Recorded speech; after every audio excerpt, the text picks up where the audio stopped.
जानू आणते मिरच्याचं टमाटर हे आण सगळं आण थेंब येईल तर बाई. पुन्हा पाऊस जर आला का नाही तर चुलीवर काहीच करता येत नाही. उपाशी झोपावं लागल मग तुला. गॅस बी संपला या. वारं कावर मगापासून स्वयंपाक करीन नुसतं वारं सुटलंय. काही सुधारणा झालंय. इथंच आहे नेमकं स्वयंपाकाच्या ठिकाणीच उघडत राहील. काय माहिती पावसा पाण्याची घराची एक दशा आहे. कसा पावसाळा जायचा की जाऊ जा बाबा. आता ह्या उन्हाळ्यामध्येच असलं वारं सुटायले तर इतकी फजिती उठायली या इजा कशा लावायला. लोकांचे मोठे मोठे कस्टमरचे ब्लाऊज आहेत, साड्या आहेत बायाच्या चांगल्या चांगल्या पिकोफॉलला आणून टाकलेल्या. त्या कुठं ठेवाव्या कुठं नाही कशा ठेवाव्या टेन्शन आलं. वारं सुटलंय कुठं झाकावून काय झाकावं ती कळ नाही बाईला. बघू आता काय थोडा भात करून एक भाकर करू बापापुरती. आता काय वाऱ्यानं काय स्वयंपाक बी होत नाही. वारा आता तरी कमी होईल मग तरी थांबल म्हणलं लय गरजायले ह्याचा काय थांबायचा आकार नाही.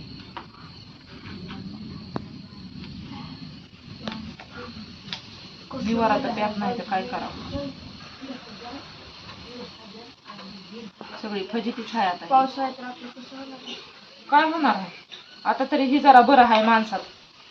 ही परवर ही जरा थोडं वाऱ्या कावऱ्यामुळे पाऊस नसतं ही अवकाळ गाबणं असतंय म्हणते तर.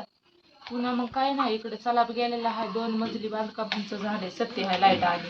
पंखा बंद कर बाबा चुलीला जाळ लागत नाही.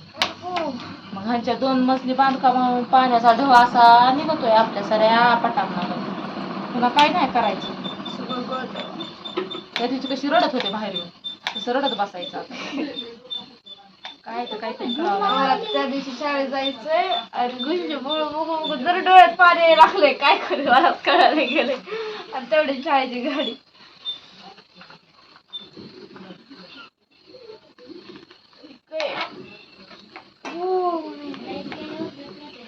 लाईट बी बरी आली ना एवढ्या वाऱ्यामध्ये. इमानदारी केली ना लाईटीने नाही तर लाईट तर सगळ्याच्या आधी जाते या गावात. लाईट वारं जर सगळं शांत असल्यावर जाते आणि लय सुटल्यावर येते. हो की गावामध्ये लाईटीचा दिवस कसा आहे म्हणतो एखाद्या बारीक काप टमाटर बघ ना किती बारीक काप वरणाला फोडणी टाकून मिरच्या थोड्या आणि लसूण ठेवायचं.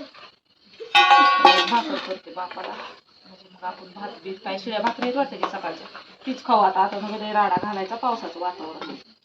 कुठे आहे दीदी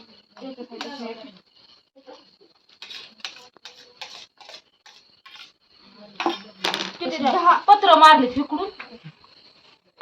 ती पत्र बी नीट मारले नाही तर मग काय करावं. काम बी करते माणसं असते कार गरजी लावली जाऊन टमकी बजाव केल्यावर नेमकं जिथं माझं शिलाईचं सामान आहे तिथंच नेमकं त्यानं करून ठेवलाय. उघडा पत्रा लावून तिथंच बोळ का पाळा ठेवून बोळाचा पत्रा त्या साईडला आणलाय नेमक्या ठिकाणी आणलाय.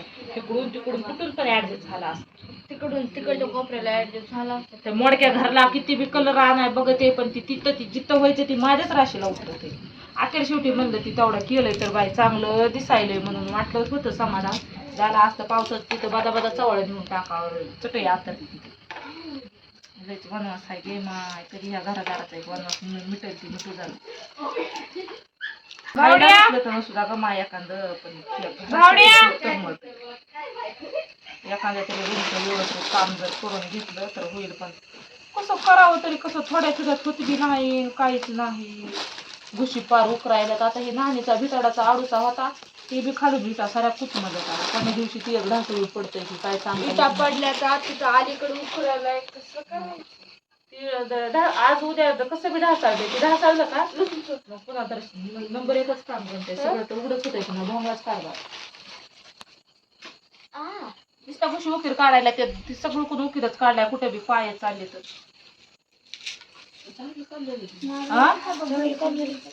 बघा ना कसं केलंय सगळं. हे ते जुन्या भांड्याला कवा केलं होतं 2-4 वर्ष झाले तर तिथं सगळं ते सगळं भोंग करून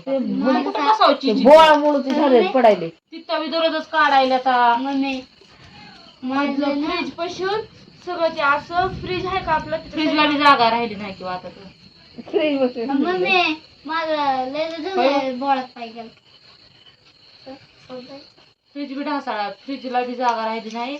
इथं फ्रीज आहे आणि इथं घुशीनं बोळ बोळ केलं तर जागाच नाही मध्ये फ्रीजला. म्हणजे इथं फ्रीज आहे, इथं बोल ते खाय नाही ते खाय. आता अजून काही दिवसानं ते बोळ आता फ्रीज कशी थांबाय बी ना झाले काय वस्तू घ्यायची म्हणजे कसा तरी तिथे कामावर घातला होता मग त्यांचे उपकार मानायचे.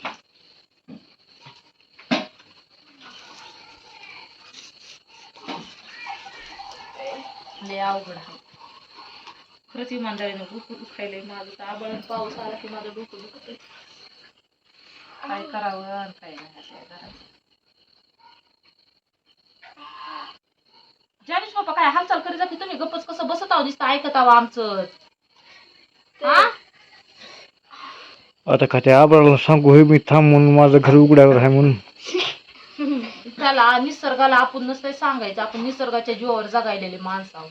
आपण काहीतरी हातपाय हलवायचे असते तर निसर्गानं जर एवढ्या गोष्टी नाही हालचाल केल्या तर माणूस काय जगणार आहे का? मरण की एका दिवसात. हवा नसली तर माणसाचा जीव राहत नाही. किती कालमेल होतात. निसर्गाला दोष द्यायचा नाही, आपल्या परिस्थितीला आणि आपल्याच नशिबाला दोष द्यायचा. निसर्गाला कशाला द्यायचा आहे? त्याच्या जीवावर जगत आहोत आपण. निसर्गामुळे तर आहोत आपण. हवा पाणी श्वास सगळं चलतंय निसर्गामुळे. आपली परिस्थिती आपल्यात ताकद पाहिजे ती कशी बदलायची का नाही बदलायची, काय तसंच चालायचं. मला तर वाटत नाही तुम्ही करताल म्हणून काय खाली. आपणच त्या निसर्गाला बिघडवलंय. त्याची काही चुकी आहे. आपणच झाडं तोडले तर झाडं तोडलेत ना.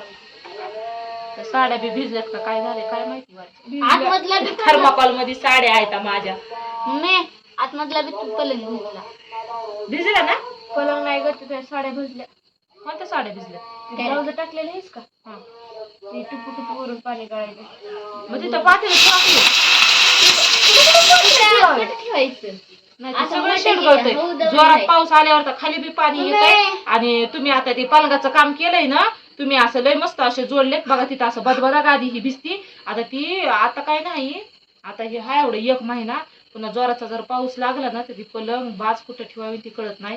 सगळं भिजत आहे मधली फक्त एकच पलंगाची जागा चांगली राहते. मग आता फ्रीजवर गळल बाकीकडं तर गळतंय. आणि ह्या कोपऱ्यामध्ये एक एक टप टप पाणी गळायले. आणि इकडच्या कोपऱ्यामध्ये ही आहे तिथं सामान ठेवता विस्तरीचा टेबल होता तिथं बी काय उघडं ठेवू नका. वरून जर पाऊस पडला तर मी 2 दिवसांत झाले मधल्या 2 दिवसाच्या सत्कारात बी एवढं पाणी त्या पिठाच्या कोणतं तरी झाकण्याचा डबा ठेवला होता त्याच्यावर साचलं होतं ओंजळचं. आणि काल परवा बी साचलं होतं. तिथं काय ठेवू नका वस्तू, नाही तर काय पीठ बीठ असलं आणि तुमची डाळ बिळ असली तर खराब होईल. नेमकं ठेवावं तरी कुठं बाबा? घुशीच्या बोळात खाली ठेवा तर घुशीच्या बोळच आहे. तिथे घुशाचं कसं माहिती? फ्रीज घ्यावं लागेल. फ्रीजवर पाणी पडायले. बघा कुणीतरी फ्रीज आमच्याकडे नाही गरीब त्या 6 महिन्यावर अशी चित्ते. मेन कापड ठेवा फ्रीजवर झाका. हा नाहीतर ती चवळ आणलंय की मम्मी ती चावळ मम्मी असते. आता बेड जरी इकडे घेतला तुला 6 महिन्यावर तिथं पाणी गळायला लागलं. नसते ना बेड आपण थोडं छान ठेवलं तिथं. बेड नाही ना थोडंसं इकडे घेऊ ओढून. लागलंय वरच्या. कुठं ठेवायचं बिडात? असं थोडा उकडून ओढून घ्यायचं तिकडे. अलीकडे इकडे हा तसंच राहू दे. म्हणजे पुन्हा सांडलं पाणी जाते ना खाली. इकडे घ्यायचं असं. आणि ते ती गोळा चवळ आहे का? ती चवळ आहे. ती ती वरी चवळ ही साधी सगळे असे आहेत तर कितीतरी चिन्ह खूप सवय त्यात. नाही ती सगळं वरचं फरफरा उपसून ती चवळ आहे ती त्या साईडनं लावावं लागल. नाही तर चवळ पत्र्यावर टाकावं लागल. काहीतरी करावं. मला तर काही दिमाग चलत नाही गेला. आपल्या बापाच्या इथं चांगले घर होते त्याच्यामुळे मला काही चलत नाही दिमाग. आणि तिथं बापाच्या इथं कधी आपल्याला बघायचं नव्हतं असतं त्याच्यामुळे मला दिमागच चालवा येत नाही. त्या घराच्या कामात दिमाग चलत नाही. भोंद पडतंय मला. काम सांगा किती.